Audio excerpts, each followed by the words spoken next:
नमस्कार मित्रांनो. आज आपण ब्रिटिश भारतातील महत्त्वाचे गव्हर्नर जनरल आणि व्हाईसरॉय त्यांच्या कामांसह भन्नाट ट्रिक्स वापरून लक्षात ठेवणार आहोत. चला तर सुरुवात करूया. 1. Lord Cornwallis. Lord Cornwallis Lord Cornwallis याचे सर्वात महत्त्वाचे काम म्हणजे कायमधारा पद्धत, परमनंट सेटलमेंट, आणि नागरी सेवांचा जनक, फादर ऑफ सिव्हिल सर्व्हिसेस. आता ट्रिक लक्षात ठेवा. कॉर्न खाऊन तो कायमचा स्थिर झाला, म्हणजेच कॉर्नवॉलिस म्हणजे कायमधारा पद्धत. ही ट्रिक लक्षात ठेवली की प्रश्न कधीच चुकणार नाही. 2. Lord Wellesley.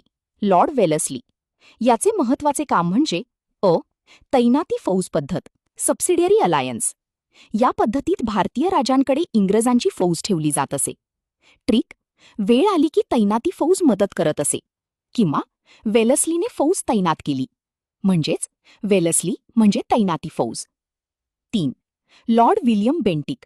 Lord William Bentinck याने सतीप्रथा बंद केली 1829 आणि इंग्रजी शिक्षणाचा पाया घातला. ट्रिक: बेंटिकने सतीप्रथेवर बॅन आणला, म्हणजेच बेंटिक म्हणजे बॅन म्हणजे बंदी, म्हणून बेंटिक म्हणजे सतीप्रथा बंदी. 4. Lord Dalhousie. लॉर्ड डलहौसी हा खूप महत्त्वाचा व्हाईसरॉय आहे.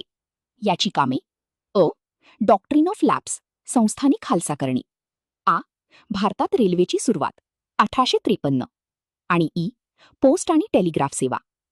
ट्रिक: डलहौसीने बाळ खाऊन राजांचे राज्य खालसा केले आणि पळून जाण्यासाठी रेल्वे सुरू केली, म्हणजेच डलहौसी म्हणजे खालसा धोरण plus railway. 5. Lord Ripon. Lord Ripon याला भारतीयांचा चांगला व्हाईसरॉय मानले जाते. महत्त्वाची कामे: स्थानिक स्वराज्य संस्थांचा जनक, आणि पहिला फॅक्टरी ॲक्ट, कारखाना कायदा. ट्रिक: रिपनने स्थानिक लोकांना विकासाची रिबीन कापायला गेली, म्हणजेच रिपन म्हणजे रिबीन म्हणजे स्थानिक स्वराज्य संस्था.